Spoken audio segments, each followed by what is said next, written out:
selamat datang di video pembelajaran kali ini. Hari ini kita akan mempelajari salah satu materi dasar, namun sangat penting dalam biologi. Ada yang tahu apa?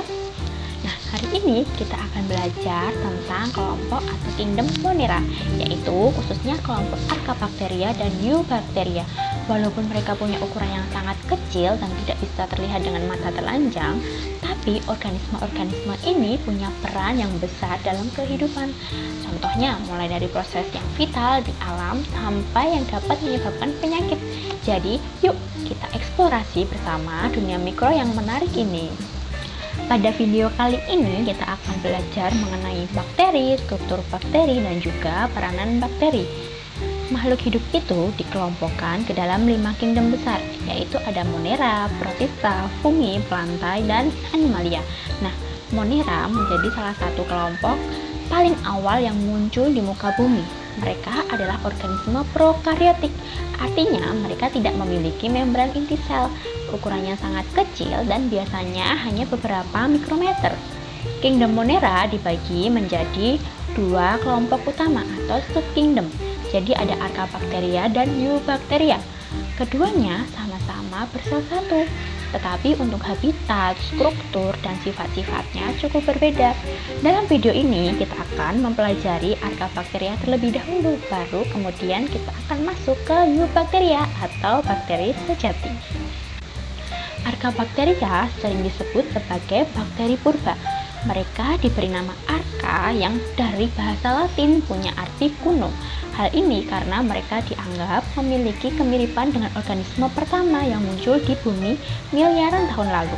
Archaebacteria bisa ditemukan di lingkungan yang sangat ekstrim, tempat yang bahkan tidak bisa ditempati oleh mikroorganisme atau organisme lain. Archaebacteria ini dibagi menjadi 3 kelompok berdasarkan habitatnya. Jadi, Archaebacteria dibagi menjadi 3, yaitu ada metanogen, ada halofil, dan ada termofil. Oke, kita akan bahas satu-satu. Yang pertama, kita akan membahas tentang metanogen. Metanogen merupakan kelompok dari Archaebacteria yang menghasilkan gas metana sebagai produk metabolismenya. Mereka biasanya hidup di lingkungan yang tidak memiliki oksigen, jadi seperti lumpur, rawa, dan tempat-tempat anaerob lainnya. Bahkan di dalam tubuh hewan herbivora seperti sapi, kambing, bakteri metanogen ini juga berperan dalam proses pencernaan rumen. Nah, peran metanogen ada yang menguntungkan. Contohnya, mereka bisa digunakan dalam produksi biogas sebagai sumber energi yang ramah lingkungan. Namun, ada juga dampak yang kurang baik, yaitu kontribusi terhadap pemanasan global melalui emisi metana. Masuk ke kelompok yang kedua, yaitu ada halofil. Sesuai namanya, halofil itu adalah bakteri pencinta garam. Iya, betul, pencinta garam. Jadi, mereka hidup di lingkungan yang kadar garamnya itu sangat tinggi, bahkan sampai 5 kali lebih tinggi dibandingkan air laut. Biasanya, bakteri ini ditemukan di danau asin atau laut mati. Halofil juga bisa menghasilkan pigmen berwarna merah atau ungu. Warna ini berasal dari protein bernama bakteriorodopsin yang membantu mereka berfotosintesis. Kemudian masuk yang ketiga, yaitu ada termofil. Yang termofil itu merupakan bakteri yang bisa hidup di lingkungan yang bersuhu tinggi, antara 45 derajat sampai 100 derajat Celcius. Beberapa bahkan hidup di mata air panas atau kawah gunung berapi. Selain suhu yang tinggi, beberapa termofil itu juga bisa hidup pada kondisi yang sangat asam dengan pH antara 1 sampai 2.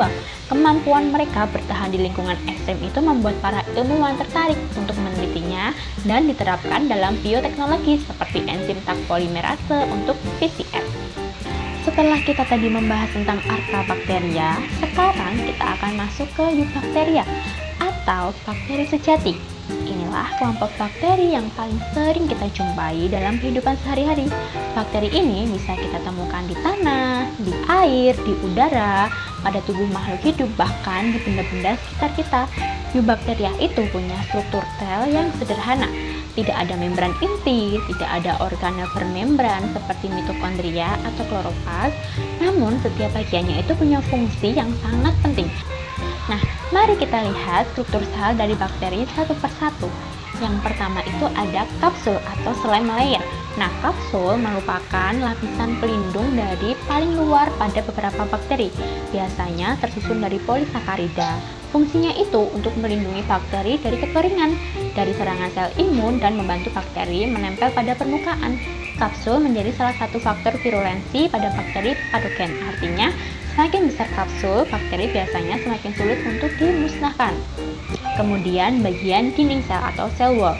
Di bagian kapsul, bakteri ini punya dinding sel yang tersusun atas peptidoglykan. Bagian ini sangat penting untuk mempertahankan bentuk sel dan melindungi bakteri dari tekanan osmotik.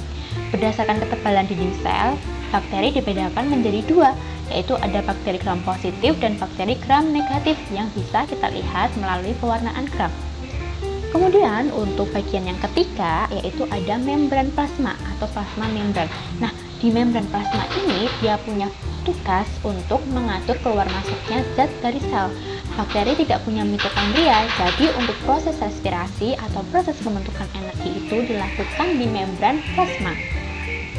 Kemudian yang keempat ada sitoplasma. Nah, sitoplasma merupakan tempat berlangsungnya proses metabolisme. Cairan yang berisi ion-ion penting, enzim, protein, dan molekul lain yang dibutuhkan oleh sel. Kemudian yang kelima ada ribosom. Nah, ribosom pada bagian bakteri berukuran 70S, lebih kecil dari ribosom eukariotik. Ribosom ini punya fungsi untuk membuat protein dan menjadi salah satu target utama obat antibiotik seperti tetrasiklin. Bagian yang keenam adalah nukleoid atau kromosom. Nah, nukleoid ini adalah tempat DNA utama bakteri berada. DNA bakteri berbentuk sirkuler dan tidak memiliki membran inti. Kemudian, yang ketujuh ada plasmid, merupakan potongan DNA kecil yang terpisah dari DNA utama. Plasmid membawa gen tambahan, misalnya gen resisten antibiotik, dan bisa berpindah antara bakteri melalui konjugasi. Struktur yang kedelapan adalah vili, yang punya fungsi untuk menempel pada permukaan atau bertukar materi genetik dengan bakteri lain.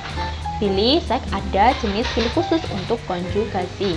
Kemudian yang kesembilan adalah flagel, adalah alat gerak bakteri. Dengan flagel, bakteri itu bisa bergerak menuju nutrisi atau menjauhi zat berbahaya. Dan yang ke-10 atau yang terakhir adalah granula makanan atau food granule.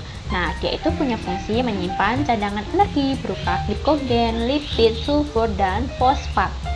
Nah, sekarang kita akan belajar bentuk bakteri. Berdasarkan bentuknya, bakteri itu dibagi menjadi 3 kelompok besar. Yang pertama itu adalah kokus. Dia itu punya bentuk bulat, mereka bisa hidup sendiri, berpasangan, ataupun membentuk rantai dan bergelombol seperti anggur. Biasanya banyak ditemukan di kulit manusia, di saluran pernafasan, mulut usus, atau lingkungan air dan tanah. Yang kedua itu adalah bentuk basil, yaitu dia punya bentuk seperti batang. Nah, banyak ditemukan di usus manusia, hewan, tanah, air, serta lingkungan yang mengandung bahan organik. Basil sering hidup di tempat yang kaya nutrisi seperti di limbah, di tanah pertanian, atau produk makanan tertentu.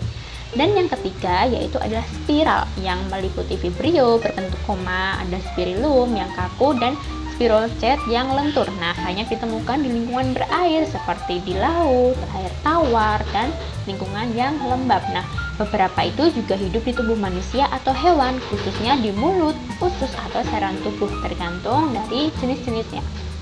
Nah, di sini ada beberapa gambar dari bakteri. Pada gambar terdapat ada Escherichia coli yang punya bentuk batang, kemudian ada Streptococcus pneumoniae yang punya bentuk bulat, kemudian ada Vibrio cholerae, dia itu berbentuk koma, dan Spirillum volutan yang berbentuk spiral.